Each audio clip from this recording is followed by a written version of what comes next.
Yo, how's it going? How's everybody doing? I hope you're doing well because I am. I'm gonna try that again. Hello, everybody. I hope you're doing well. I want to share something with you today. I'll try that one last time. Hi. How are you feeling today? I really hope you're doing well. Why did I do that intro 3 different times? It's because each one of you watching would have found one or two of those introductions extremely annoying. If you're someone who is generally quiet, you would have thought that first introduction's too over the top and too cringe.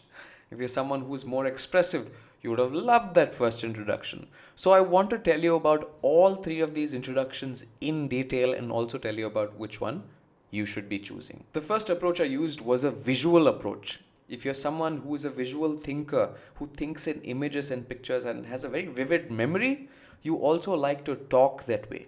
You like to talk in a way that you want to bring these pictures to life. That means very over the top hand gestures, extreme tonality. You like taking your listeners on a roller coaster journey, and that's great. If I began this video with any other introduction apart from the expressive one, it would have completely landed flat for you and you wouldn't have liked it. You would have clicked on the next video.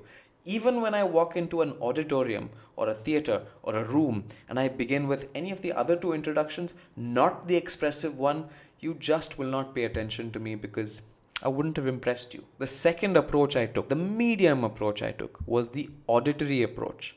There is a certain audience that doesn't like over the top introductions, that likes the energy to be a lot more contained. When I said, hello everybody, how are you doing? It sounds soothing. You feel it's pleasant. But the problem with this approach is it becomes monotonous very quickly. Imagine I kept talking like this over and over again. Hey everybody, I want to share something with you today and this is super interesting and important to me. You tune out very quickly and I don't want you to do that. Even though it's pleasing and soothing for the time being, it's an approach that can get you into trouble if you're speaking for 30 or 40 minutes. But if I used a visual approach with the auditory people, they would not like it at all. They would think that the first approach hurts them, physically hurts them. They cannot sit in the room when there's somebody over the top going, hey, everybody else. You don't like it. You want them to shut up. If I walked into the room and started with the first approach, you would have walked out. I don't want you to walk out. So with people who are auditory, I will use an auditory approach. The third approach is what I call the kinesthetic approach for the people that are kinesthetic in nature. What do I mean by this? People who want the energy to be more contained, more subtle than the auditory people. You think in feelings, emotions, you appreciate subtlety and nuance, and you want things to sound the way I'm talking right now. But if I use this approach, the auditory people and the visual people will tune out. They will not notice me. Only the kinesthetic people will notice me. So which approach should you use? Well, it's obvious by now. You need to use all three. You need to mix and balance. When you walk into a room and there's 10 different people, you want all 10 people to pay attention to you, ideally. Now, out of these, 3 of them may be visual, 3 of them may be kinesthetic, 4 of them may be auditory. Use what I call the stairway to heaven approach. Now, this isn't exactly an approach, but it's one of my favorite songs of all time. The song is Stairway to Heaven. It's a masterpiece by Led Zeppelin. If you haven't heard this song, you must. I will link it in this video up here. But it goes something like this. It starts with a very angelic melody.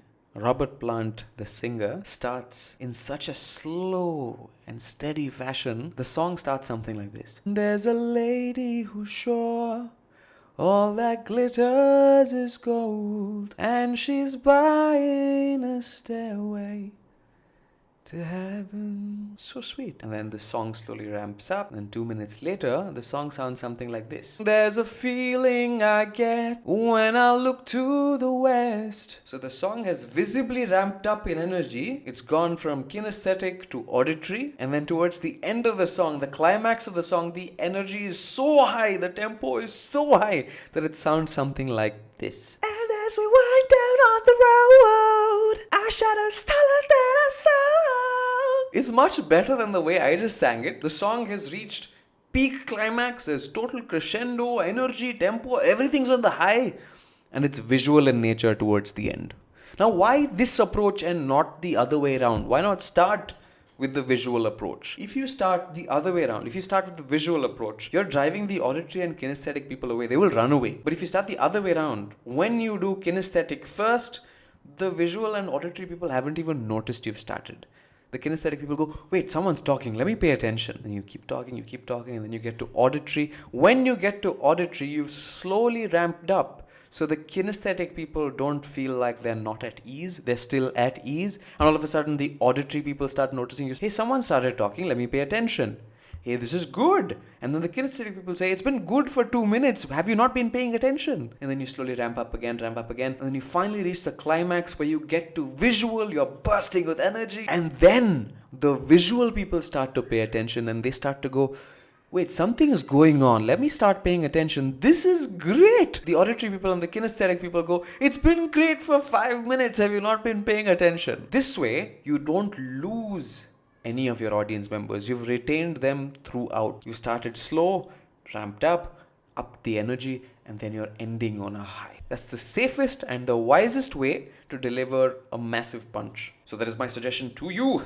And if you found this helpful, I have a small request. If you found any of this helpful, do consider subscribing to my channel and liking this video, because it's free for you, but it's really helpful for me because it tells YouTube that you're liking this video, and then it'll drive more traffic my way, which is great for any content creator. If you're somebody who also wants to learn how to build confidence, how to develop your own confidence, I don't have a cookie cutter formula, but I have made a video on how I developed my confidence, and I'm going to link that video at the end of this one. So make sure to check it out.